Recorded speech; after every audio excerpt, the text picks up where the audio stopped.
Good evening and welcome to Nightline. I'm your host, Dante Thompson, and tonight is going to be a great night. You don't want to go anywhere.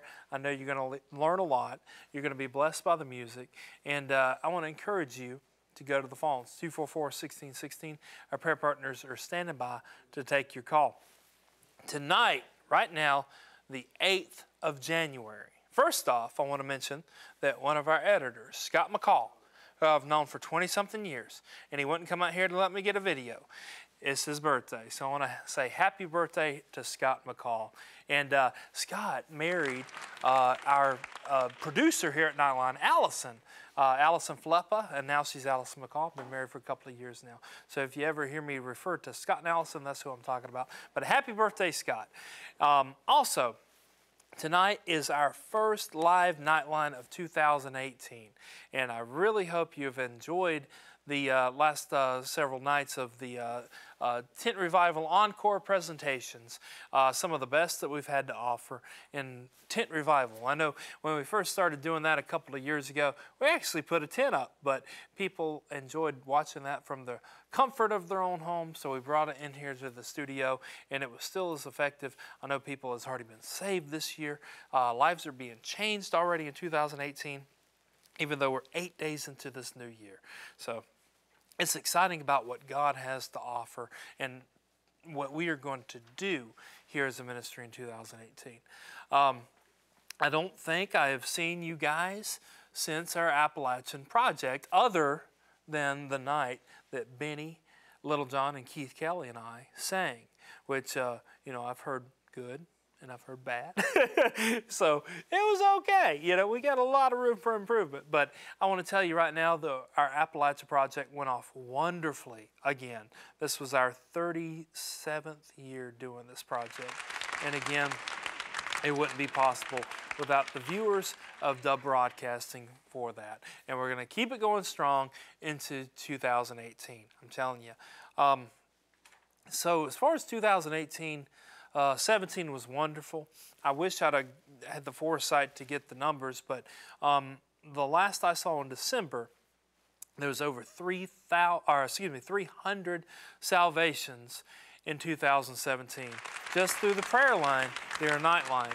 I think it was 28 or 29,000 prayer calls just during Nightline, not counting throughout the day and throughout the other ministries that are associated with Channel 16 here. So I want to encourage you to utilize our prayer phone.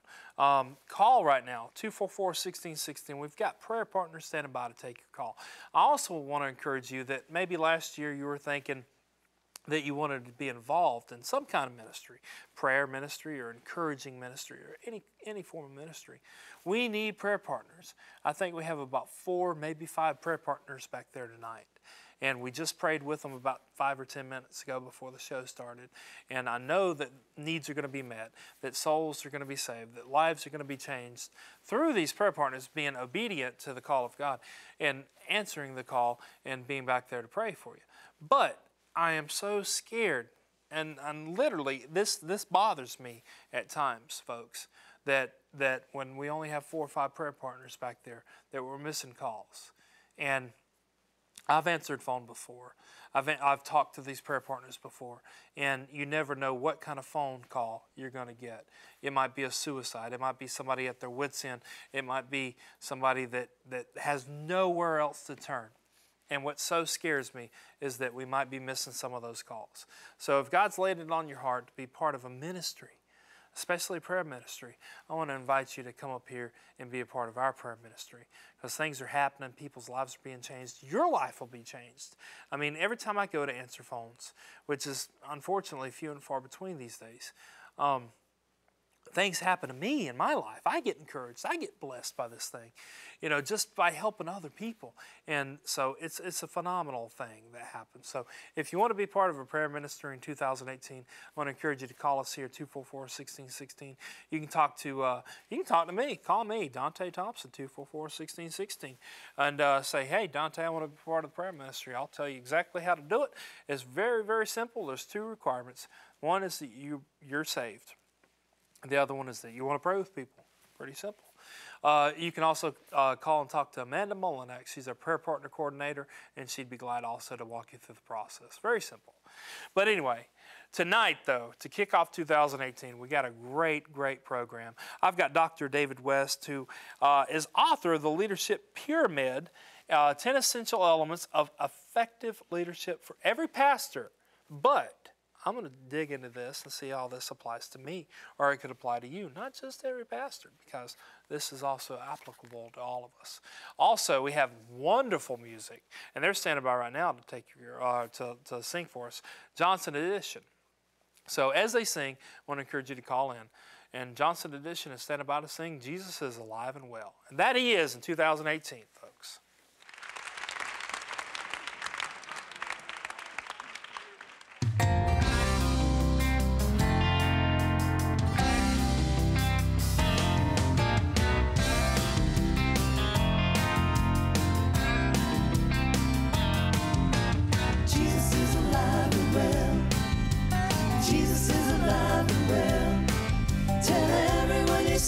Tell them for me that Jesus is alive and well. He's seated with the Heavenly Father, interceding for you and me. Tell everyone you see, oh, tell them for me that Jesus is alive and well. Now go tell your kings and your presidents, men, the coming of the Lord is nigh. You better get your house in order. He's gonna split the eastern sky. Get the message out to the people. Let's tell them while there's time to tell that the Son of God is coming. Hallelujah. Jesus is alive and well. Jesus is alive and well. Jesus is alive and well. Tell everyone you see, oh, tell them for me that Jesus is alive and well. He's seated with the Heavenly Father, interceding for you and me. Tell everyone you see, oh, tell them for me that Jesus is alive and well. When they nailed my Jesus to that old cross, the devil danced around with glee.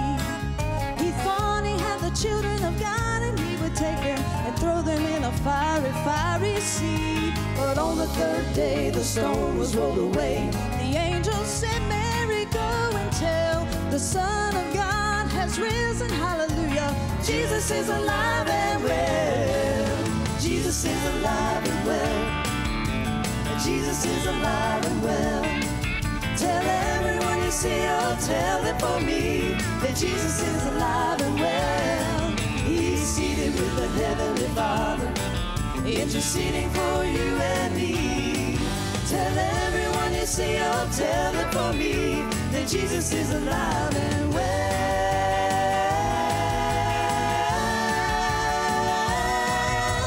Jesus is alive and well.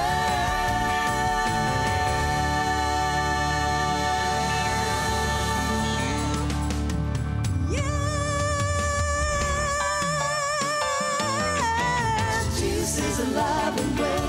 Yes, my Jesus is alive and well. Tell everyone you see, oh, tell them for me that Jesus is alive and well. He's seated with the Heavenly Father, interceding for you and me. Tell everyone you see, oh, tell them for me that Jesus is alive and well.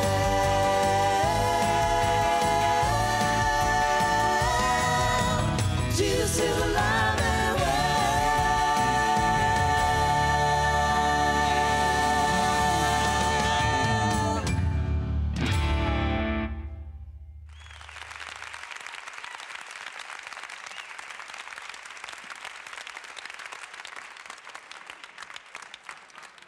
That's right, folks. Jesus is alive and well. And He's alive and well in 2018. He was alive and well in 2017. But you know what, folks? You know, nowhere in this Bible I've read that He's dead. He's alive. He's alive and He's here to stay. And one day He's coming back for us, folks. But until then, until then, we need to encourage others. We need to minister to others, to get to educate others about this Jesus that we sing about, that we preach about, that we talk about. Everything that Channel 16 and Double Broadcast stands for is about Jesus. And in this year, I want to encourage you to do that. Just strangers, family, whoever. Sometimes family is the hardest to minister to. It really is. But just open up. We've done all we could do in 2017. We can't look back and think, well, we should have done more, or I could have done this, I could have done that. We can do that. It's a waste of time. Let's move forward in 2018.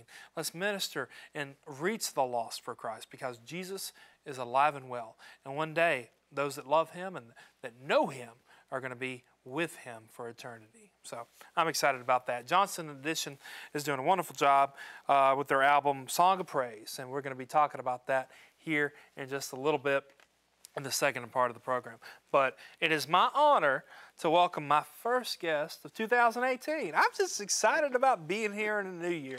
The older I get, and I'm not that, I'm feeling pretty old these days, but I'm not that old. But I get encouraged when a new year, when I'm making another year, I'll tell you that. When I physically and emotionally feel, alive in a new year. It's exciting. So I'm excited to be here. But my first guest tonight is Dr. David West, and from Seneca, South Carolina. Thank you so much. Thank you for having me. David, I'm excited about you being here. First, you're the author of a book, The Leadership Pyramid, 10 Essential Elements of Effective Leadership for Every Pastor. But your background is a little bit different than pastoring. It is. You come back from what I consider one of the top leadership areas or arenas of our society, and that's the military, isn't it? It is, and I spent about 35 years with the military all total. Started out here in South Carolina as a private, the lowest you could be. Wow. And eventually went to officer candidate school, and then went on active duty and spent 10 and a half years and commanded several companies on active duty as an engineer officer, and then decided that the Army was not for me, and left. And later, it was during a Promise Keepers event that God come back to me and said, hey, I've called you to do something, and I need you to do it. And so we turned around and went back to seminary and became a chaplain, although it was not something I desired at the moment, but became a chaplain. In the military? In the military, in the reserves. And later, God called me back to active duty and served as a chaplain for U.S. Central Command, the Special Operations Forces. And so, yeah, it was a different avenue, if you will, than what most people take to become a chaplain. Different ministry than what most chaplains have. Well, and it seems like it's so far opposite of an engineer.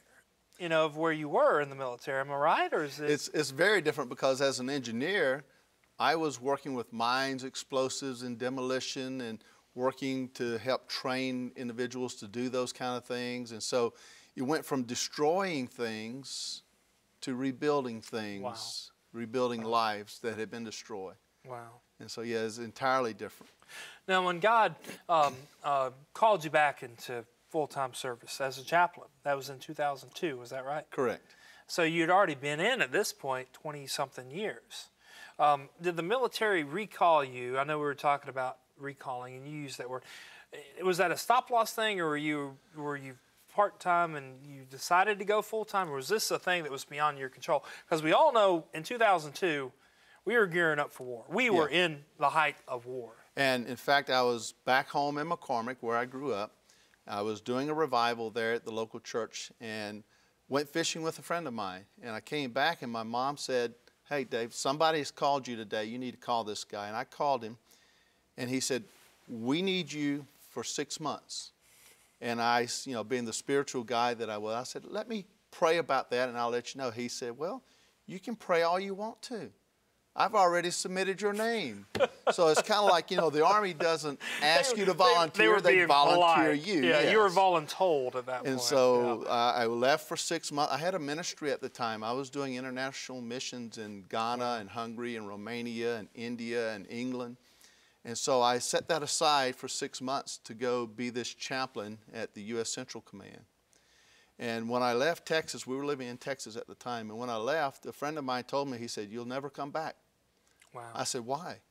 They said, "If you go down there and you perform the way I know you're going to, they're not going to let you come home." And so the 6 months turned into 8.5 years. Well, let's back up now. So he said, if you go down there and you perform the way he knows you're going to perform, which means A game, top of Right. you're the best of the best. Did that encourage you to do worse, to kind of get back home, or were you in it to win it at that point? Well, the first 6 months, I really thought I was going back to Texas at the end of the tour. So you believed it. And in fact, near the end of that 6 months, I believe they extended me for like 3 months, and there was a new individual coming on staff there that I would be working with.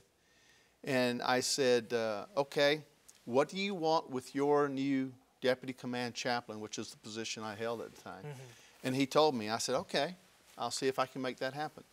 Well, what he said was he wanted someone that was a lieutenant colonel chaplain, active duty Army.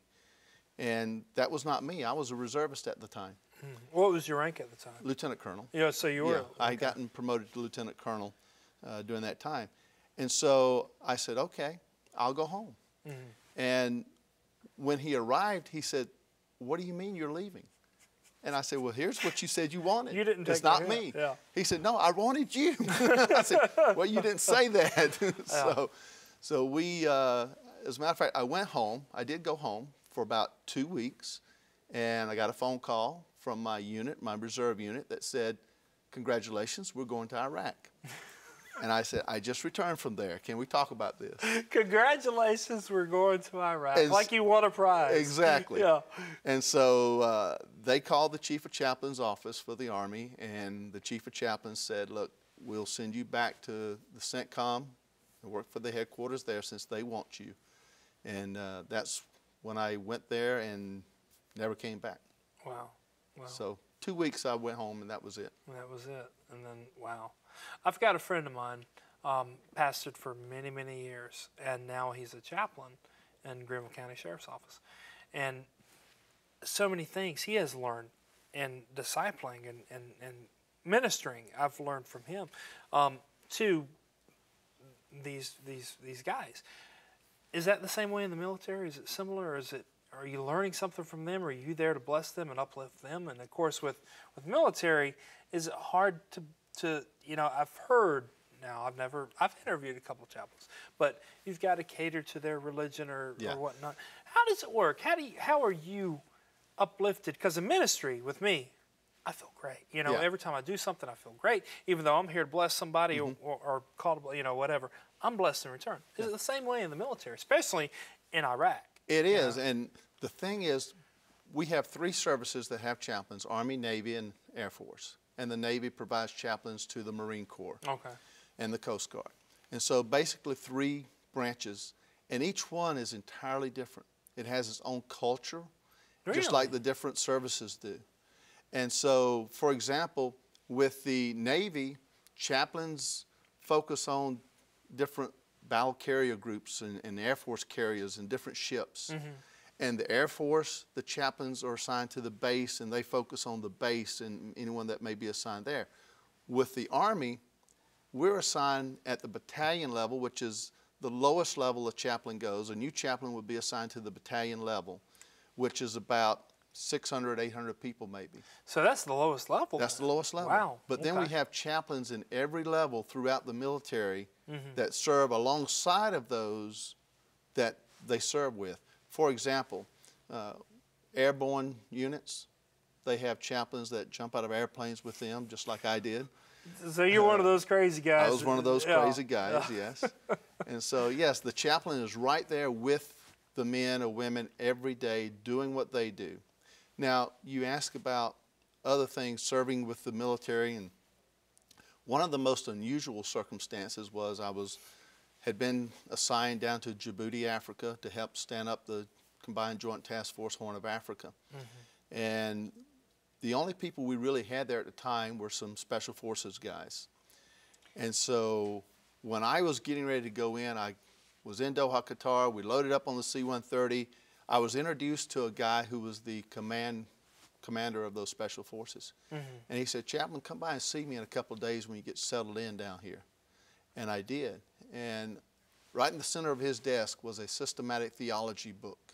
Wow. And that was his leisure reading.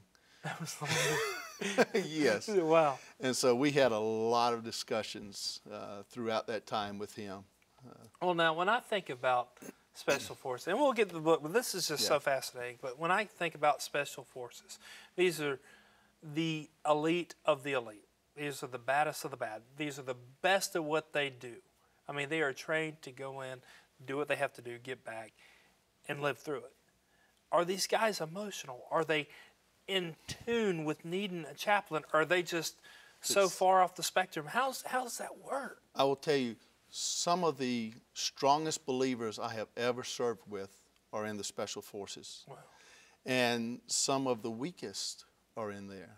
Because like you say, Djibouti, for example, I'm sitting there about 8:30 at night one night, and the door swung open, and I immediately recognized the individual who came in. He was the commander of the SEAL team that we had there. Wow. And the first words out of his mouth was, "I hate chaplains."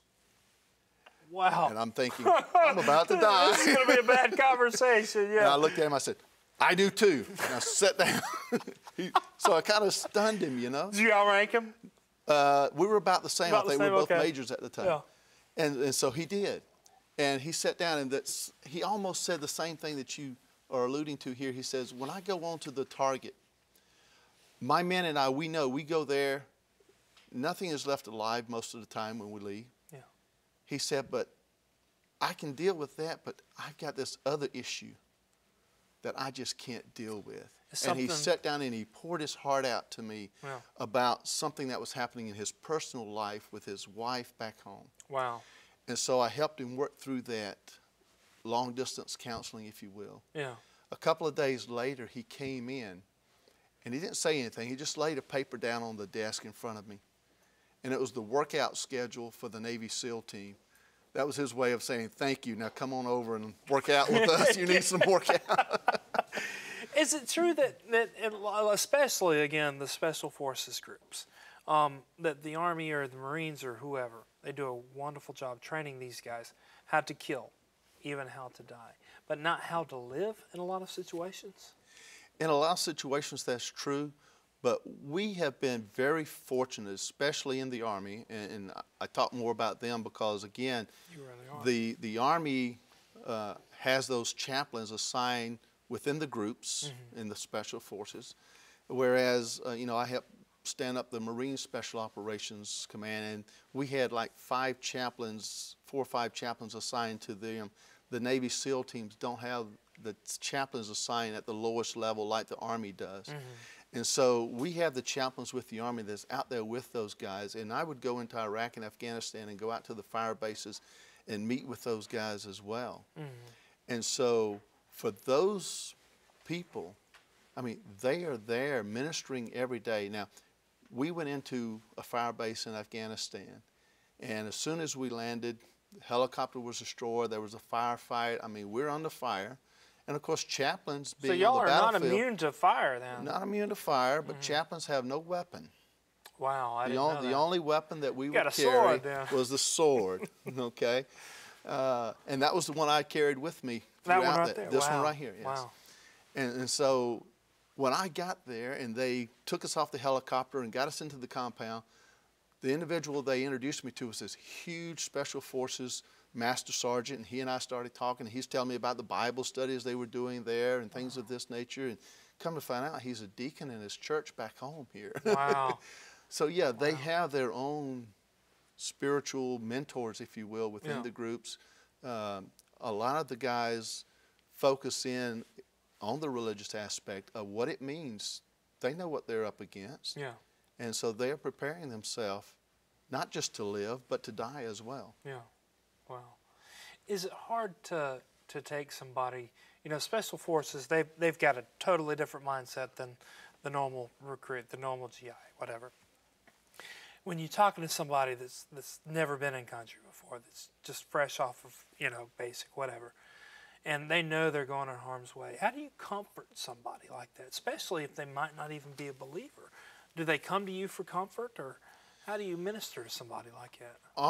Oftentimes they come to us, but again, within the Army, we're there with them as they go. Most commanders would have us do prayers before we would deploy, before they would go on operations or even patrols in Baghdad, for example. They would often ask for the chaplain to come and to pray with them before they would go out on those missions. And it doesn't matter whether you're a believer or not, or whether you're Catholic, a Baptist, a Methodist, or even a Muslim or Jewish. It didn't matter.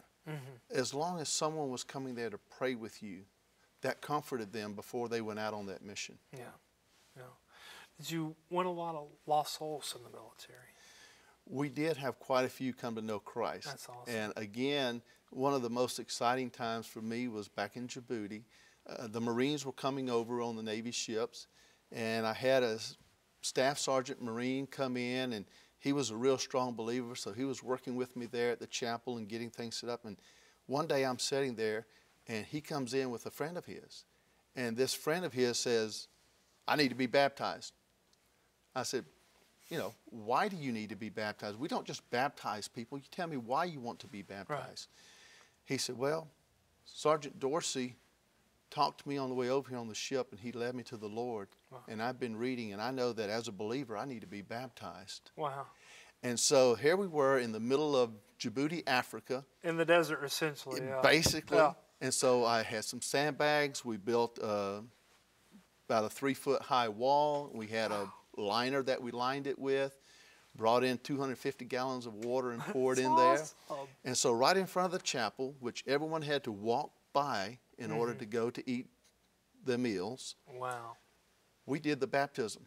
That day, you know, as soon as we got it prepared, baptized him, and we had a revival going on down there. I baptized probably 10 or 12 folks a week down there. That's awesome. And it became known as the Holy Hot Tub. The Holy Hot Tub. That's awesome. So it was 120 degrees down there. That's amazing. So, well, let's take a break for a song. When we come back, I promise we'll get into the book because this is something that I could probably glean from. Is it just for pastors or anybody in leadership? It was written focused toward pastors, but every element in there is applicable to anyone. Awesome. Awesome. Let's take a break for a song. Johnson Edition is standing by to sing I Just Praise You.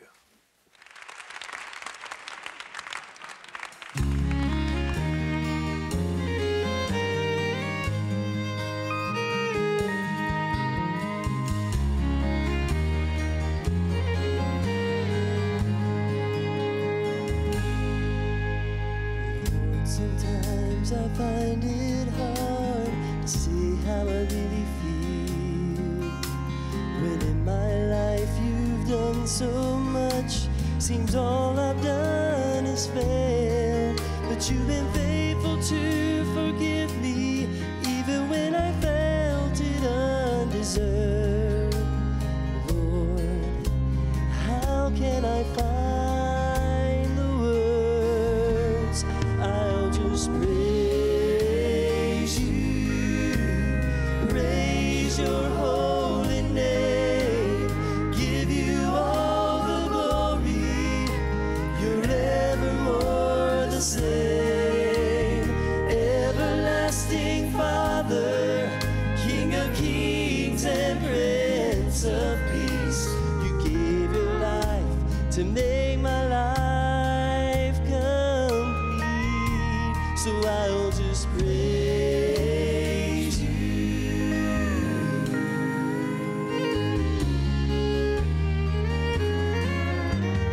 Lord, I'm learning how to trust in things I cannot see, and try to be the example that you would have me be, and I won't be discouraged even though the road is sometimes long. I realize it only makes me strong, so I'll just praise you, praise your holy name, give you all the glory, you're evermore the same, everlasting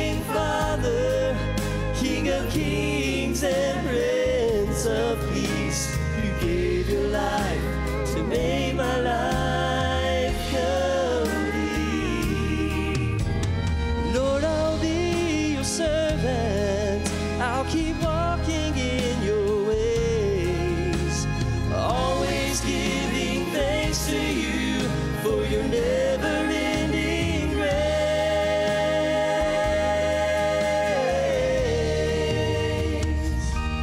I'll just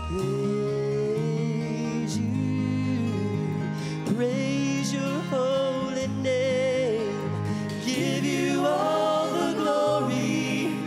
You're evermore the same. Everlasting Father, King of kings and Prince of peace, you gave your life to make my life complete. So I'll just praise you. I'll just praise you.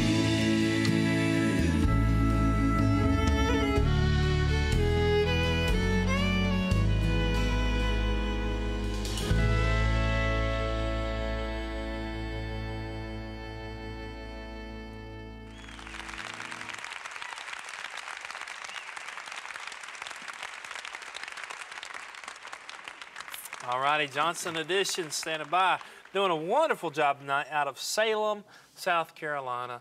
And let me tell you, they'll travel. They'll travel anywhere, I'll tell you right now. They were just in a friend of mine's church and a friend of a lot of our viewers, Pastor Asa Dockery. They were there. What was that, New Year's Eve? Was that it? Christmas Eve, I'm sorry. They're Christmas Eve. So they'll come to your church, they'll come to your organization, and they will bless the socks off of you. All right, so just like they're doing tonight. So give them a call. If you don't have an opportunity to book them or something, get their albums. Here's the latest one, Song of Praise, and looking good and singing good. Just everything. And they do it for Jesus. They don't do it to be seen or be heard. They do it so that Jesus' word, that God's word is ministered through song. So get a hold of them. And, of course, they got a lot more in them tonight, so don't go anywhere. But we're going to pick up our conversation with Dr. David West. David, we've been talking about your military career, chaplain in the military. God kind of called you back into the military after how many, 20-something years of being an engineer? Yeah, about 20 years. So you were an engineer, left the reserves, went to seminary. And how long were you in seminary? A couple of years, 3 or 4 years? 3 years. 3 years. I did seminary. a short tour there, Southwestern short Baptist tour. Theological Seminary. So, and then God said, hey, this is perfect. I got me a military boy to witness for me in the military. You saw a lot of good in the military. We were just talking about how you were baptizing people in Africa there, and it's called the, what did you call it? Holy Spirit. Holy Hot Tub. Holy Hot Tub, that was it. So, but after the military, you got out what year?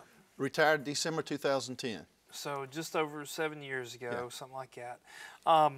What did you think that God had in store for your life at that point?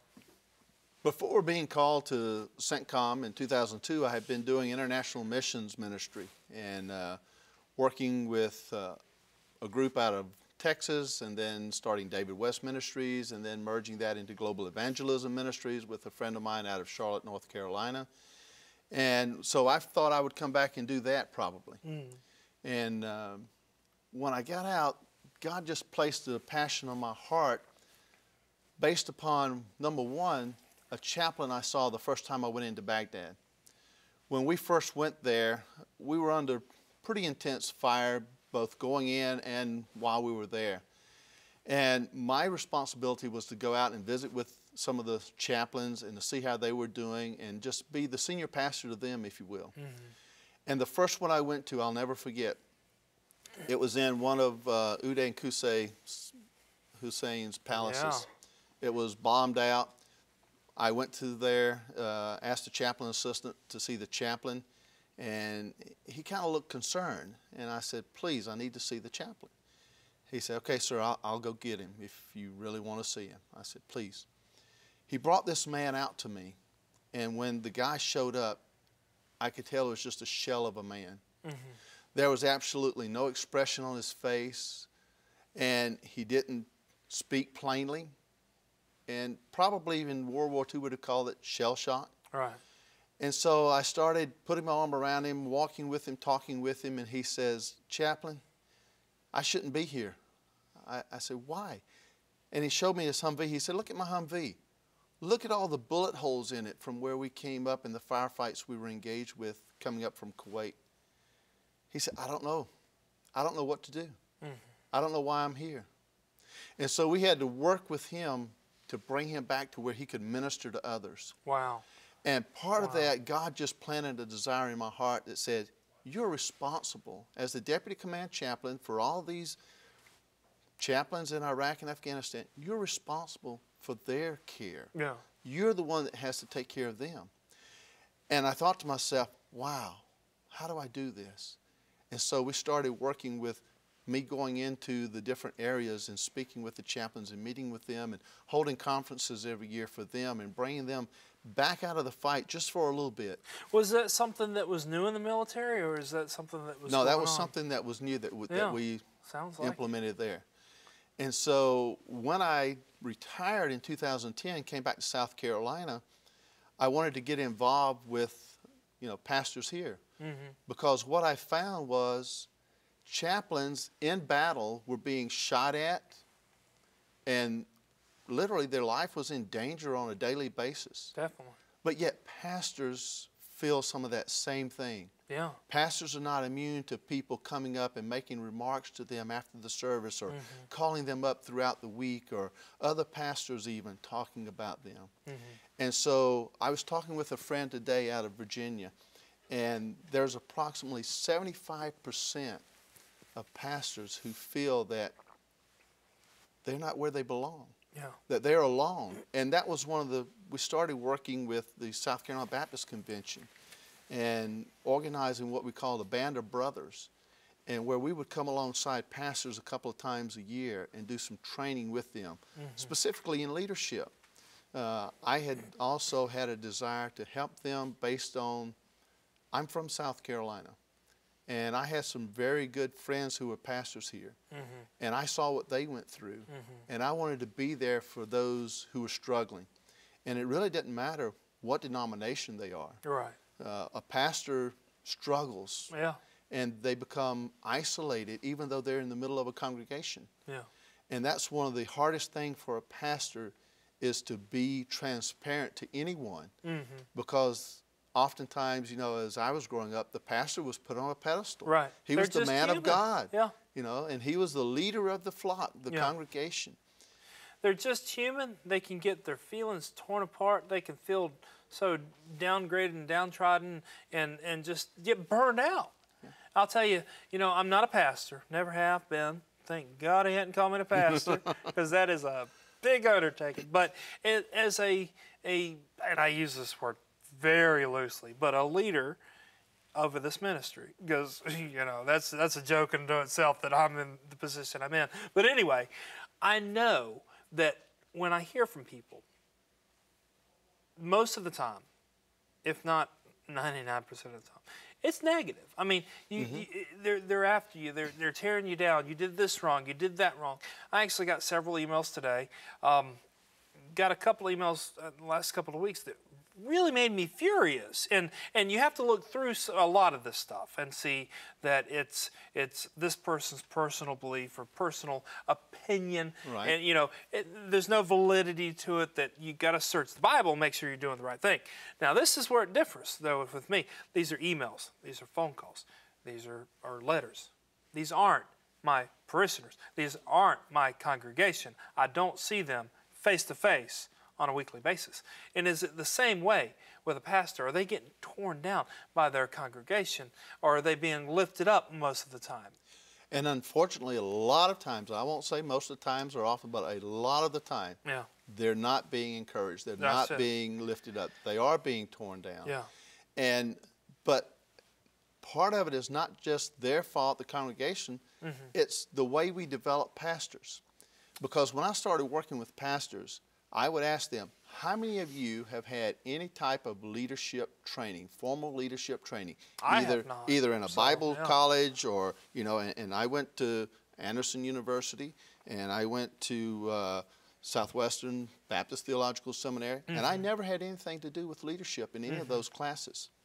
And so I started asking pastors, where have you been taught leadership? And the answer was, we haven't. Yeah. But yet we expect them to be the leader of the congregation. I think the Bible's pretty clear that pastors are overseers. That's kind of a leader aspect. Oh, yeah. They're pastors to shepherd the flock. How do you shepherd something if you've never been taught how to be a shepherd? Yeah. And we oftentimes think that the main thing that pastors need to do is spend time in the Word and preach, and all those things are extremely important. But if they're not familiar with leadership as well, then those things can suffer. Yeah. And their families can suffer. Oh, what's the first step? Because, you know, again, I consider myself, and somewhat unfortunately, and for a lot of people out there, a leadership role. That's scary. You are. Again, that's scary.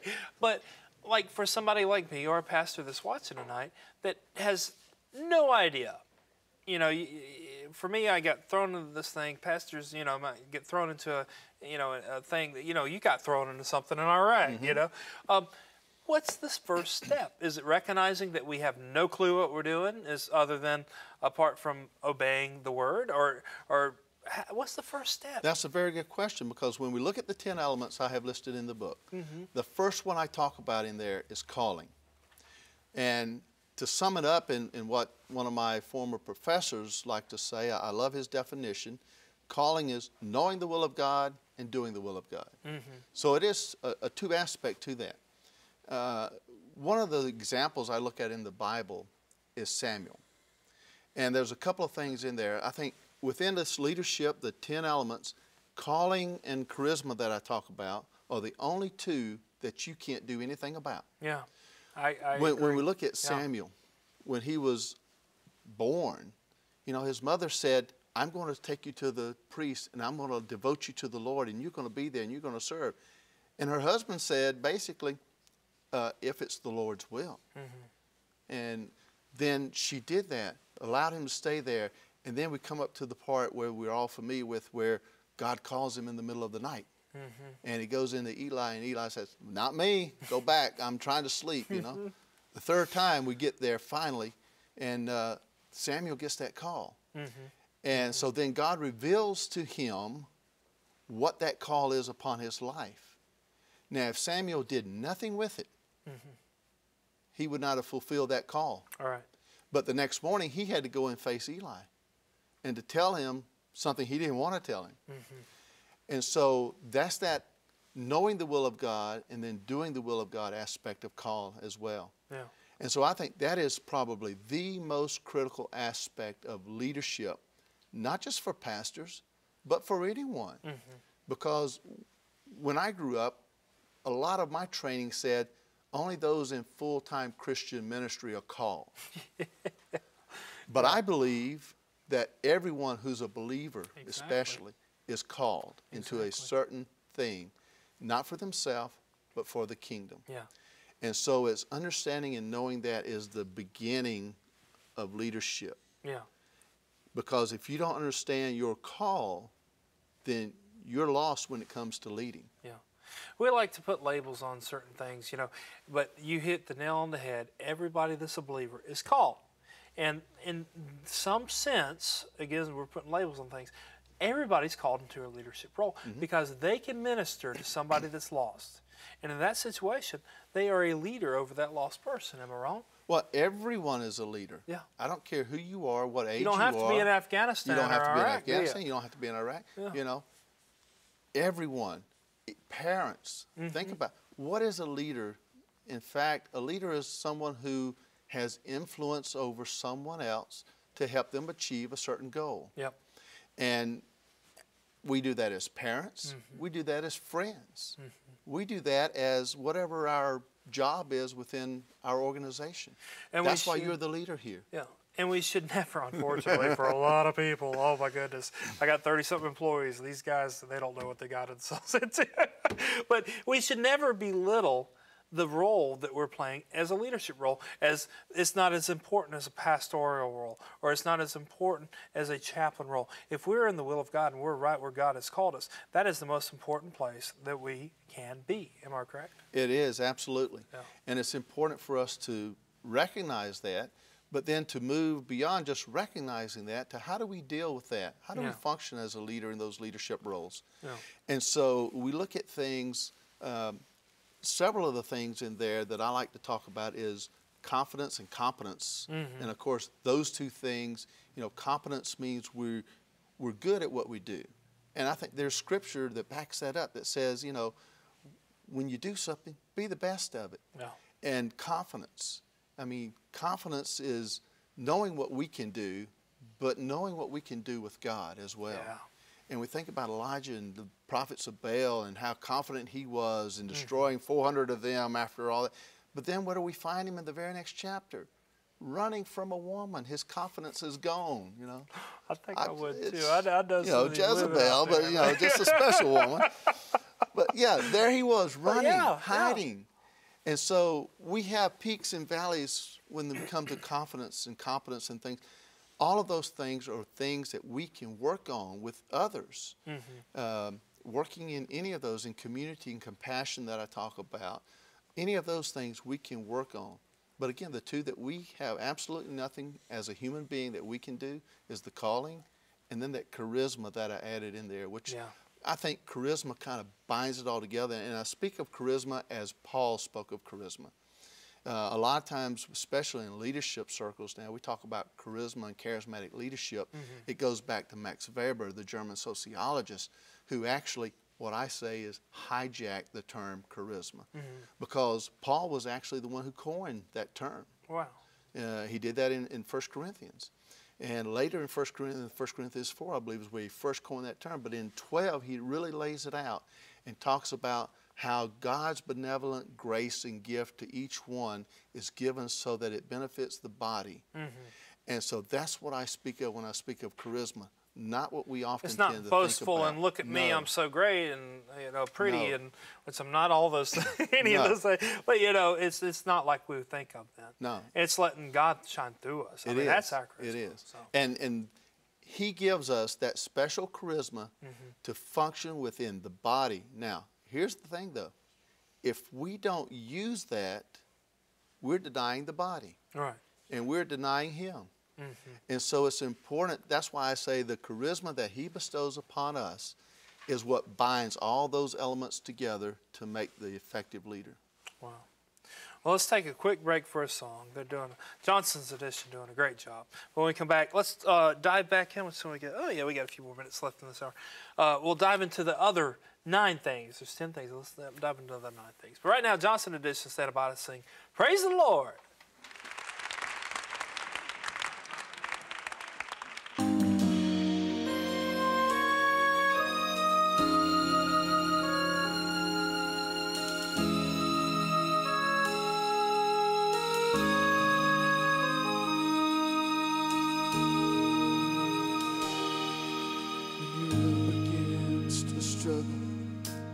Shatters all your dreams, and your hopes have been cruelly crushed by Satan's manifested schemes. And you feel the urge within you to submit to earthly fears. Don't let the faith you're standing in seem to disappear. Praise the Lord. He will work through those who praise Him. Praise the Lord. For our God inhabits praise. Praise the Lord. For the chains that seem to bind you serve only to remind you that they drop powerless behind you when you praise Him. Satan is a liar, and he wants to make us think that we are paupers when he knows himself we're children of the King. So lift up the mighty shield of faith, for the battle must be won. We know that Jesus Christ is risen, so the work's already done. Praise the Lord. He will work through those who praise Him. Praise the Lord. For our God inhabits praise. Praise the Lord. For the chains that seem to bind you serve only to remind you that they drop powerless behind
tonight. Johnson Edition doing a wonderful job. That song was on this latest album, Song of Praise, and again, praise the Lord. So doing a great job out of Salem, South Carolina. But we're going to wrap up this hour with my guest, Dr. David West, Lieutenant Colonel, retired chaplain, or did you make Colonel? You full? Oh, awesome! And also author of The Leadership Pyramid: 10 Essential Elements of Effective Leadership of Every Pastor. But as we're finding out, this does not apply just to pastors. This is for a lot of people. But here's one cool thing, that we hadn't thrown in there. We've been talking a lot about your military career and not a lot about the book, but we got to have you back. Foreword by General Tommy Franks. And if anybody remembers, 12, 15 years ago, Tommy Franks every night was in the news. I mean, he did so much great for this country, and just a wonderful man, and wrote the foreword for this book. But anyway, we've been talking about 10 things that you write about in your book. We covered the first one. Let's talk about a couple more before this hour's up. Okay. One of the others that I love to talk about is the aspect of community. Yeah. And within pastors, they sometimes miss that. Because when I talk about community, community affords an individual part of their identity. It allows them to be ministered to within a certain group, but it also allows them to have influence within a certain group. Mm-hmm. And I think for pastors, I see 3 different levels of community that I talk about in the book, and I found the same thing within my military career. And that is, number one, that professional community of clergy. Yeah. And, I would sit around at different locations, and I would have an Air Force guy and a Navy guy and myself. Here we are, 3 different cultures, if you will, within the military, but as chaplains, we have community with each other. Mm-hmm. You had common and so ground there, we have commonality there. Not only that, but then pastors also have it within their congregation. Mm-hmm. And that's one of the areas where pastors sometimes put up a roadblock and says, I can't have community with my parishioners, my congregation, because people will think I'm playing favorites to others, or they're trying to get something from me. So they always have a little something up in front of them, even though they're smiling, they're shaking hands, they're going to the birthday parties or whatever. Pastors are there, but they're isolated. And then the third community level is that geographical society community that they live in. And the most effective pastors I've ever seen were out in the community on a continual basis, and everyone in the community knew their name. And then when they moved on, be it either through retirement or moved to Glory Land or whatever, the next pastor that come in, if he didn't do that, that suffered. They expected him to live up to that man, and yeah. But again, if pastors aren't in the community, how do they know what the community needs to minister to? Yeah. The community will change around you, and you will never know it. Yeah. Do you see a lot of pastors that think, well, if I get out into the community, down in the weeds with the common foe, let's put it that way, because I know pastors, they're just like me and you. I know a lot of pastors. I know enough to know that. But a lot of people put up a facade and kind of a thing and try to be more spiritual or holy, or any of these stupid terms we put on life, to impress the pastor, and then that just discourages them. What do you think about that? Well, of course, every time you walk in to anywhere and meet someone, how are you doing? Oh, I'm blessed, Pastor. Yeah, exactly. Okay, but how are you doing today? Exactly. Yeah. Tell me the truth. Because I know if I was a pastor, I would want that truth. I wouldn't want the same rhetoric of how to, impress the pastor or something like that. And they're showing me a time cue, but let's avoid the break. Let's just go through the break for a minute. I'm into this, so we're going to skip the break right now. But do you see that a lot?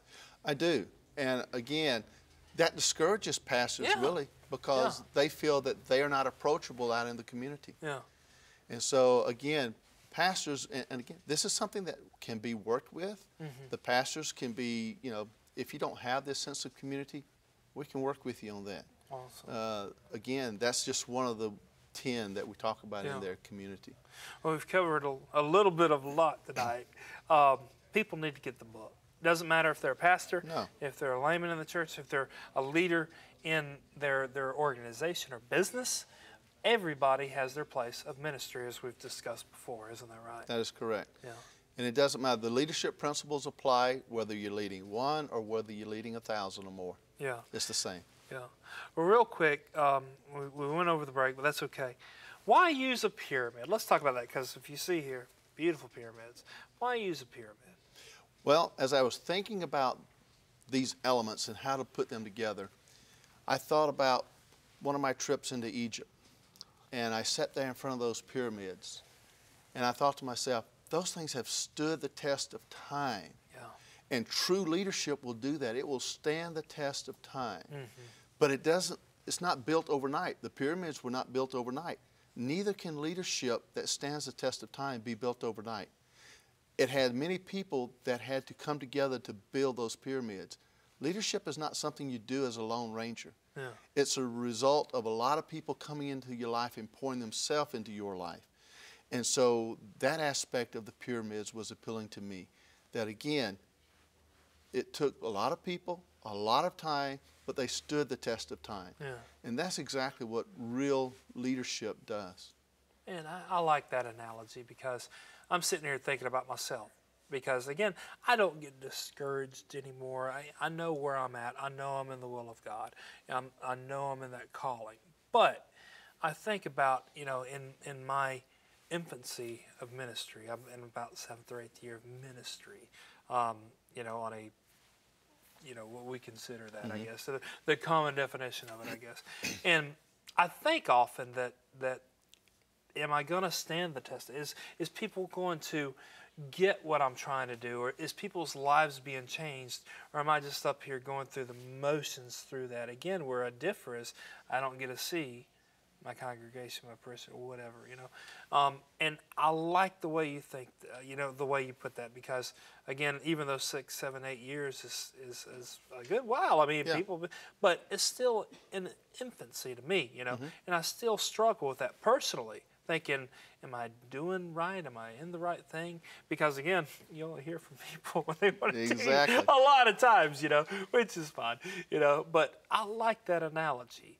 And sure enough, I mean, those pyramids have been there forever, and I think about the greats of, Billy Graham, I mean, Jonathan Edwards, you fill on the break, these guys, they have stood the test of time. Yep. Paul, of course, Jesus, but I mean, he's going to always be here, But you think about these people. Well, even Paul, after he was converted, it was 15 years before his ministry started, before he had that idea that I'm lost and I need you and I forgive you. But it took that time to really build up that congregation. Yeah. And so we shouldn't get discouraged if it doesn't happen overnight, if people aren't getting saved or baptized or whatever, should we? We shouldn't. And that was one of the things that when I was doing international missions, I struggled with, especially early on, because I would go, and what we would do is go into villages, remote villages, use the Jesus film, and then I would stand up and preach a simple 3-point sermon of knowing the truth about yourself, that we're lost, the truth about Jesus, that he's the only way to heaven, and then the truth about eternity, that we're all going to spend eternity either in heaven or hell. Yeah. And what we do today determines that. Exactly. And so I was thinking that I had to say certain words and do it the right way in order to convince someone to make that decision for Christ. And then it just hit me one day in India like a ton of bricks. David, all you have to do is be obedient to speaking the word and allow the Holy Spirit Exactly. to do his role. Exactly. Don't try to do it for him. Exactly. Nothing gets done if we try to do Exactly. it. I mean, it's a mess. So let me tell you, I've tried that before. But yeah, that's why tonight, I said, let's forego this break. We planned this thing out to a minute. Yeah, we just threw it out of the way because the Holy Spirit stepped in and he wanted us to keep going. So, and that's something, like you said, just in your simple 3-point message, that not only does it appeal or does appeal to the lost, but we as Christians cannot forget that we were in these people's shoes. Exactly. We are not so high and mighty. Christ died for us just as they died for the lost, just as he died for the lost. And we cannot forget that too. And Paul speaks of that in Colossians, that remember, you were yeah. like these guys. It's scary when you, and I don't judge people, and trust me, I'm the last person that needs to judge anybody. But when you see certain Christians say, you know, they act like they're up there with Jesus. One day we will, but we're not. You know, he died for us just like he died for the lost. And when you think about it like that, and you have the love for the lost as Christ had the love for the lost, that's where the ministry is. That's when things are going to change. It is. And that's, as a chaplain, it would never fail. Whenever I would walk into the room or walk into the area, things got different. They're different. Yeah, exactly. You know? And they're like, if they slip up and said something, they say, "Oh, I'm sorry, it's chaplain." I'm like, God hears you whether I'm here or not, guys. You know, they're not offending us. Worry about him. When you take the Lord's name in vain, you're not offending me. You're taking His name in vain, not mine. You know, so that's funny. Well, tell us.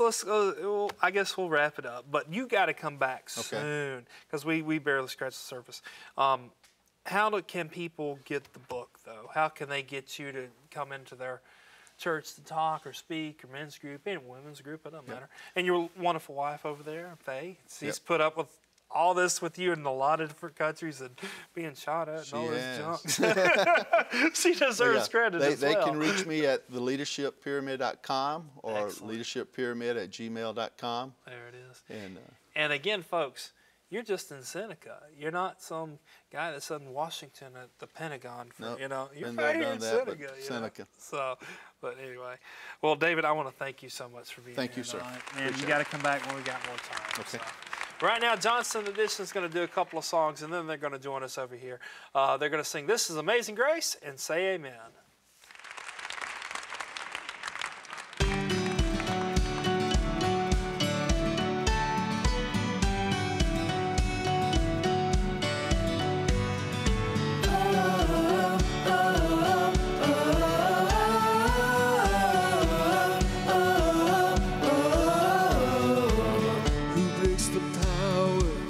Of sin and darkness, whose love is mighty and so much stronger, the King of glory, the King above all kings. Who shakes the whole earth with holy thunder and leaves us breathless in our wonder, the King of glory, the King above all kings. This is amazing grace. This is unfailing love. That you would take my place. That you would bear my cross. You lay down your life. That I would be set free. Oh, Jesus, I sing for all that you've done for me.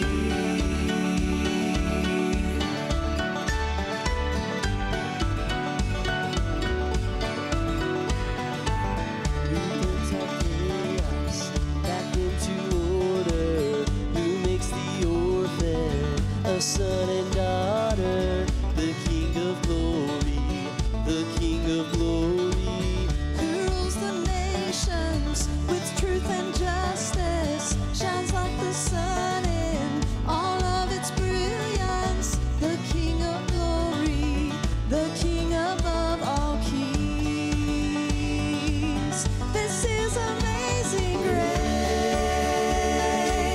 This is unfailing love.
and we're called to walk by faith.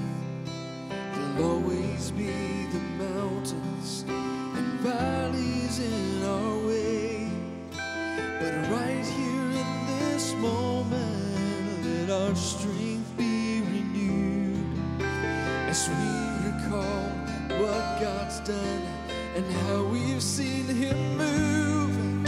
If there's anybody here who's found Him faithful, anybody here who knows He's able, say amen.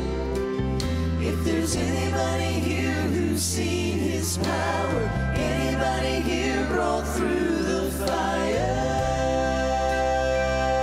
say amen. Anybody here found joy in the midst of sorrow, peace in the storm, hope for tomorrow, and you've seen it time and time again, just say amen.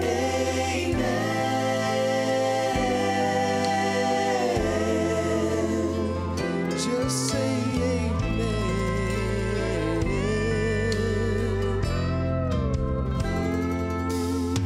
Sometimes through the darkness it gets hard to see, but be bold and courageous and follow where He leads.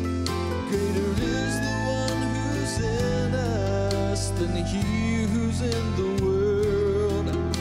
So child of God, remember, the battle is the Lord's. If there's anybody here who's found Him faithful, anybody here who knows He's able, say amen. If there's anybody here who's seen His power, anybody here brought through the fire, say amen. Anybody here found joy in the midst of sorrow, peace in the storm, hope for tomorrow, and you've seen it time and time again, just say amen. Somebody stand and testify of the greatness of God in our lives. If there's anybody here who's found Him faithful, anybody here who knows He's able, say amen. If there's anybody here who's seen His power, anybody here brought through the fire, say amen. Anybody here found joy in the midst of sorrow, peace in the storm, hope for tomorrow, and you've seen it time and time again, just say amen. Just say amen. Just say amen. Just say amen. Just say amen. Just say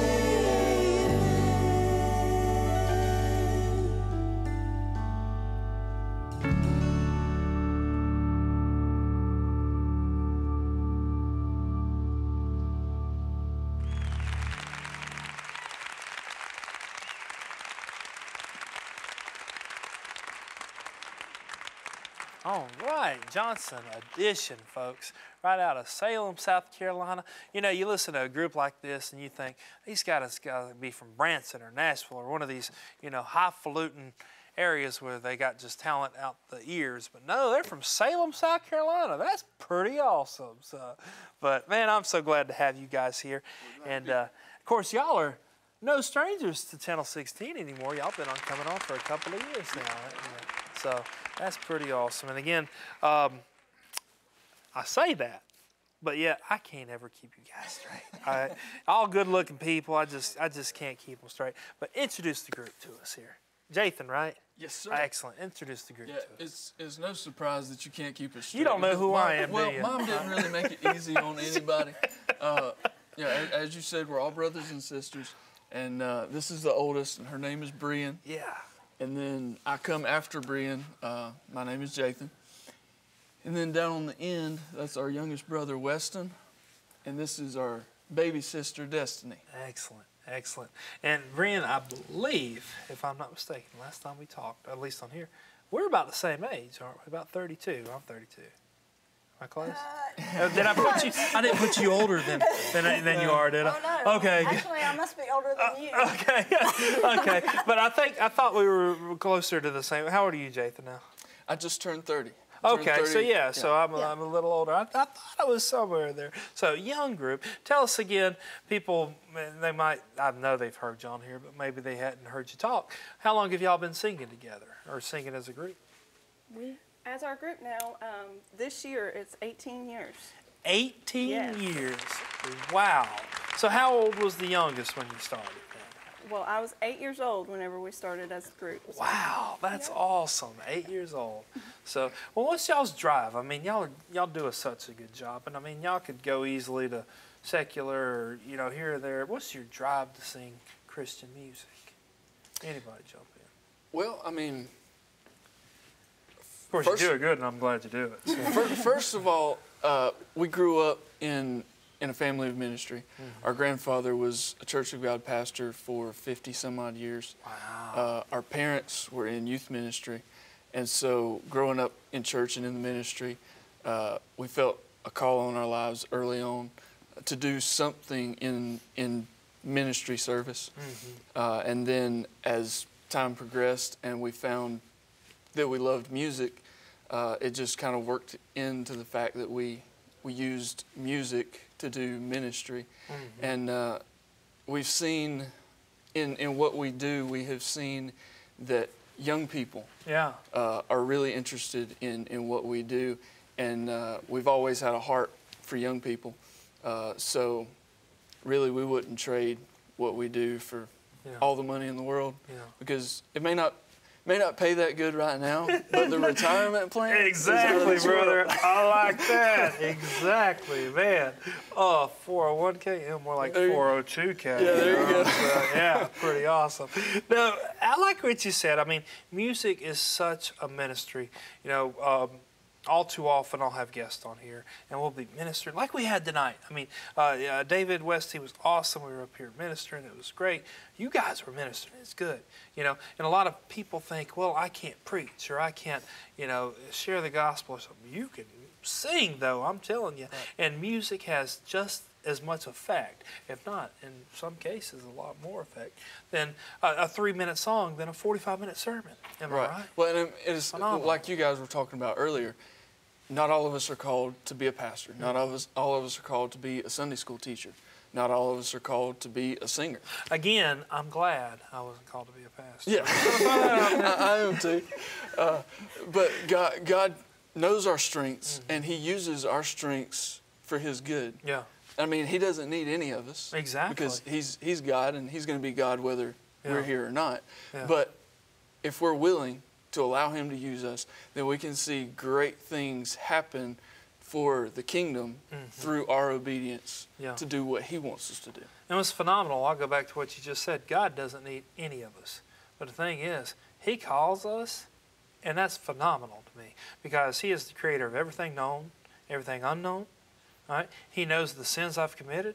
He knows the sins I'm going to commit. Yep. He knows more than I do about myself. Yep. But yeah, He says, Dante, I want you to host that Nightline show and people are going to get saved. Or, hey, I want the Johnson family to sing a song and people are going to get saved. And blows my mind, It's very blows humbling. my mind. Very humbling. So, well, tell us what y'all been doing. Anybody chirp in? The last time I saw you guys was in Pigeon Forge. We're at the National Quartet Convention. Yep.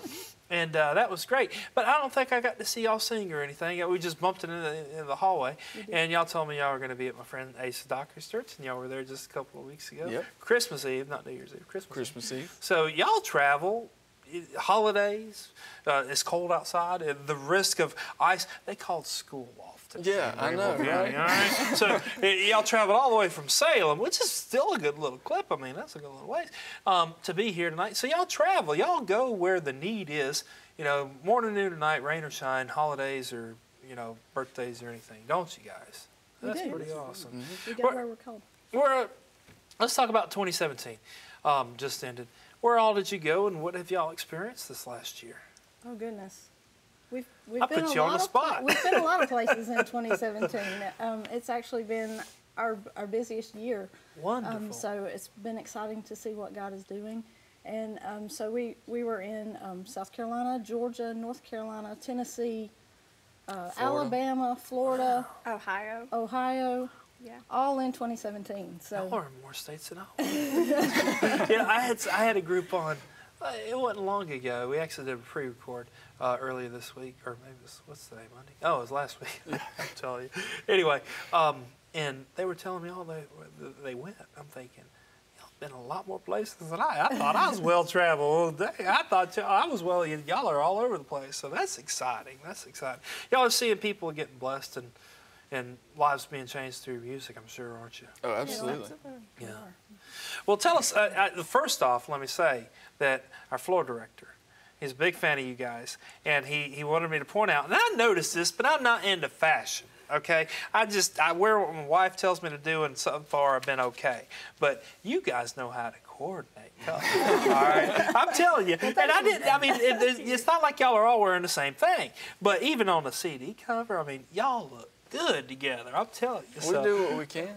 Y'all do a good job. So Scotland, there you go. They do what they can. That's their reason and their excuse. I wish I could do what I can, but no, it's up to my wife. So if you ever watch me on here and you see me something going on, it's my fault. It's not my wife's fault. Okay.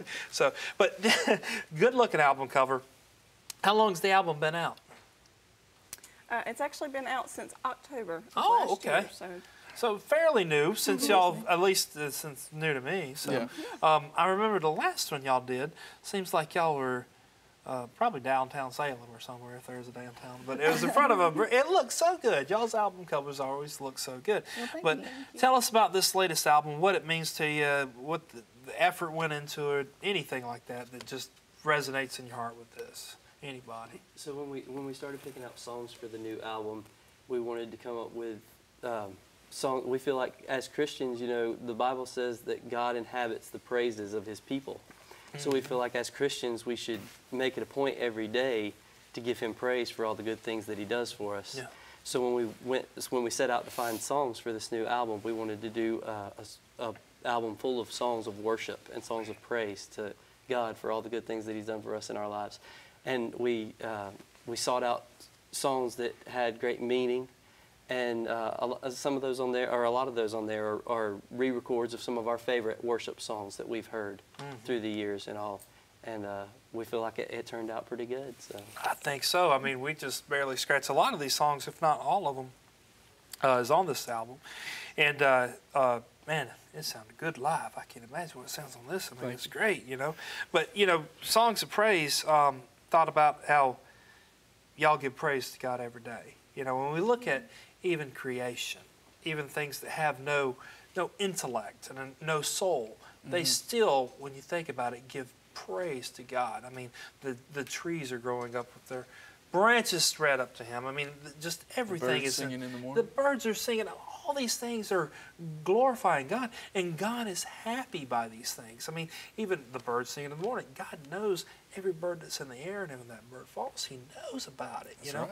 And us as humans, we have the opportunity to live an eternal life with Him. You know, what's unique about us, we know we're going to die, a physical death. Animals, trees, whatever. They don't know any of that. They're just happy-go-lucky, you know. They still give Him glory. That's right. But as us, we have an opportunity to live an eternal life with Him. And we should give Him some praise every now and then. But I mean, and the Bible Yeah. says that if we don't praise Him, then the rocks will cry out in our place. Yeah, that's Rocks have no life. I don't want some stinking hard rock out there crying out in my place. That is just embarrassing. Let's just be honest. But, well, what goes into an album like this? Because this is pretty awesome. And you guys, how many albums y'all got out now? Two Two of as, them, okay. as Johnson Edition, yeah, two. And what goes into something like it? It's a lot of work, isn't it?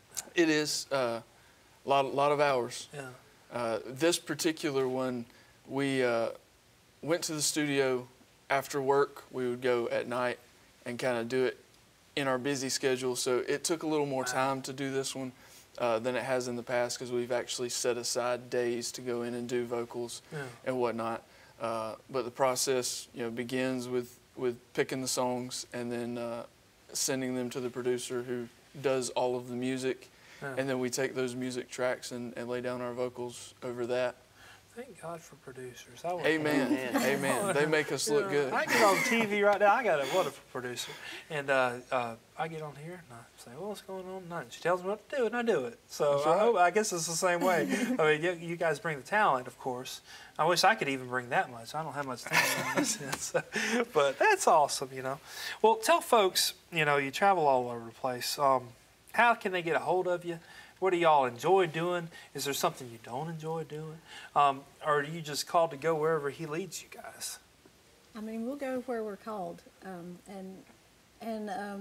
you can find out about Johnson Edition online, johnsonedition.com, and then I think they have our contact information as well. I'll put it on there. It is. There's a local number that you can call. It's at 864. Y'all must be from Salem. You can reach us directly at that number, and we'd be happy to book a date for you. And we are currently booking 2018. We've already got a lot planned for 2018. Excellent. But we're continuing to book, so we still have some dates open. So we're welcoming anybody to give and us as far as the kind of thing that we enjoy, doing, we enjoy homecomings because we might not look like it, but we like to eat. You like to eat. I knew that was going. All right, see, the thing is, I look like it, okay? So we're in the same boat there, man. That's awesome. Well, I'm going to put you on the spot again. Anybody can chime in because there's 4 of you against 1, and I have no clue. Want to promote any dates you got coming up? Actually, we'll be in Westminster this Saturday night at Unity Baptist Church in Westminster, South Carolina. Excellent. So if anybody's in that area and would like to come out, I believe it starts at 6, but it's posted on the website. So if you go on there and go to the tour page, all of the dates are on there, and so awesome. You can see what's coming up. What do y'all want to see out of Johnson Edition in 2018? And again, anybody can chime in. I know what I want to say about it. I want y'all more in here in the studio. Enjoy that. We can do that. You just let us know. What do y'all want to see out of Johnson Edition? I mean, y'all been around for a long time now, but there's always room for improvement or growth. Or what do you want to see out of this year? No matter what Johnson Edition does, our number one goal is always to please the Father with everything that we do, and hopefully 2018 sees us staying in His will and doing what He has for us. And most importantly, above anything else, winning souls for Him, because that's what we're out there. I mean, that's what we sing for. That's what we want to do, is lead people to Him. And even when we're in a situation where we're singing to more believers than those that are lost, we want to encourage people in their lives in the way that they live for Him. Exactly. We all go through difficult times, and we all need a little bit of encouragement. Yeah. And praise can get us through those difficult times as well. So. That's exactly right. So, and if you're going through a difficult time tonight, I want to encourage you to get the album. So, but we just got a few minutes left, and Destiny, you hadn't said a lot, so we're going to let you do a short sermon here today. No, we ain't got time for all this. I want to thank y'all for being here tonight. It's such a blessing to have y'all. Thank you for having us. I hope you really enjoyed the program, folks. I want to encourage you to get the album. Again, what's the web address? www.johnsonedition.com. That's pretty easy to remember. Not difficult. Yeah. We are also on Facebook and Twitter as well. So Awesome. That's one thing that I Instagram. want. And Instagram. Ooh, Yes. I like that. You can see stuff. I need to do more social media this year. But anyway, also I want to encourage you to get the book, The Leadership Pyramid. But folks, we're out of time. But please join us tomorrow night. More Nightline. You're going to be blessed again. Thank you guys for coming tonight. Thank you for having us, Dante.